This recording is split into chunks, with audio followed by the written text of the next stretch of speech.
మన ఏలూరు ఇందిరమ్మ కాలనీలో ప్రజల సొమ్ము నేలపాలు.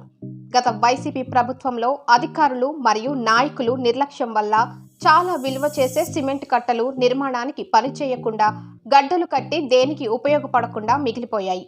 వీటిని అప్పటి వైసీపీ ప్రభుత్వం గాని నాయకులు గాని ఆ సిమెంట్ ని ఉపయోగించి రోడ్లు మరియు డ్రైనేజీలు కట్టి ఉంటే ఈ రోజు అక్కడ నివసించే ప్రజలు ఇబ్బందులకు గురి కాకుండా చాలా సంతోషించేవారు. కానీ ఆనాడు ప్రభుత్వం మరియు సిబ్బంది మరియు నాయకులు పరిపాలనకు ప్రజాధనం చాలా వరకు వ్యర్థం చేశారు.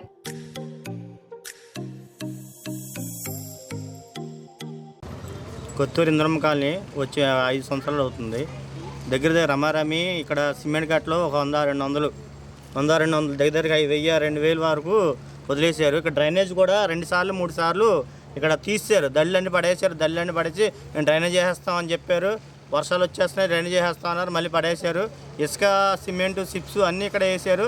కానీ అక్కడ చూడండి ఫేజ్ 1లో వాటర్ ప్లాంట్ వెనకాల దగ్గరికి 1000 బస్తాలు గడ్డ కట్టేసి ఉన్నాయి. ఆ గడ్డ 1000 బస్తాలు మరి అధికారులు తినేసారో తెలియదు, మరి కాంట్రాక్ట్ చేయలేదో తెలియదు, మనకు తెలియదు. కానీ ఆ ప్రభుత్వంలో ఏది జరగలేదు. కానీ ఇప్పుడు టీడీపీ ప్రభుత్వం వచ్చింది. చంద్రబాబు నాయుడు గారు గెలిచారు, అలాగే బడేటి బుజ్జి గారు గెలిచారు. ఇప్పుడు ఈ ప్రజలు బాధలు తీరుతామని ఓట్లు వేసాం. మేము కంపల్సరీ వచ్చి ఈ రోడ్లు వేయవలసిందిగా కోరుచున్నాము. ఈ చాలా డ్రైనేజీలు కూడా ఎక్కడికెక్కడికి జాయింట్ల కింద వేసారు.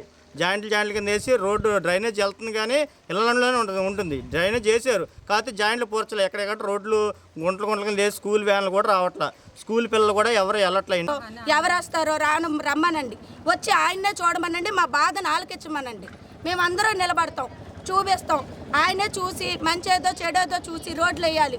ఎప్పుడో సెలెక్ట్ అయిన రోడ్డు ఇప్పటికొచ్చి వేయలేదు. ఇంకెన్నాళ్ళు ఇలా నడుపుతారు? సంవత్సరాలు గడిచిపోతున్నాయి, రోడ్డు మాత్రం రావట్లేదు. మేము ఇలా ఇబ్బంది పడేవాళ్ళం పడుతూనే ఉన్నాం. ఒక హాస్పిటల్ వెళ్ళడానికి కూడా దారి లేదు. హాస్పిటల్ వెళ్ళాలన్నా జారి పడిపోతాం.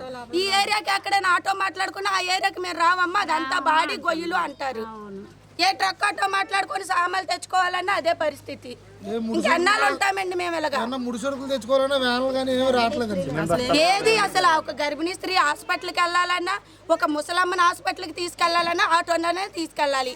ఆటోలు పిలిస్తే ఆటోలు రావు, గోతులు అంటారు. ఆ ఏరియా కంటేనే జడుతున్నారు ఆటో వాళ్ళు.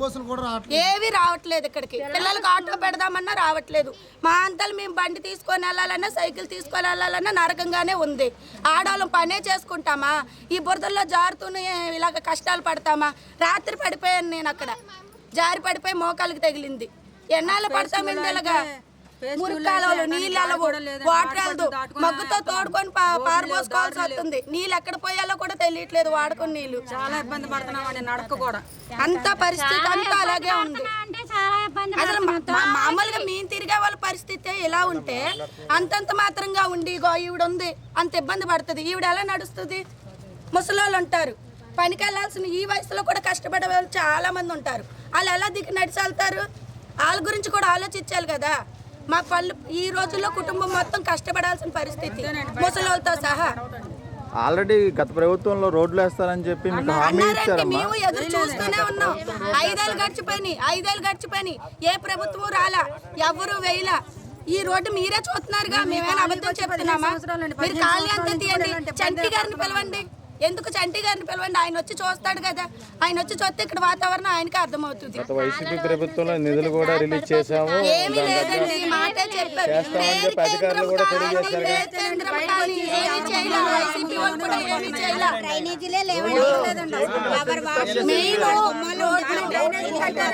వాటర్ జరగడం లేదు, దారులు లేవు అసలు.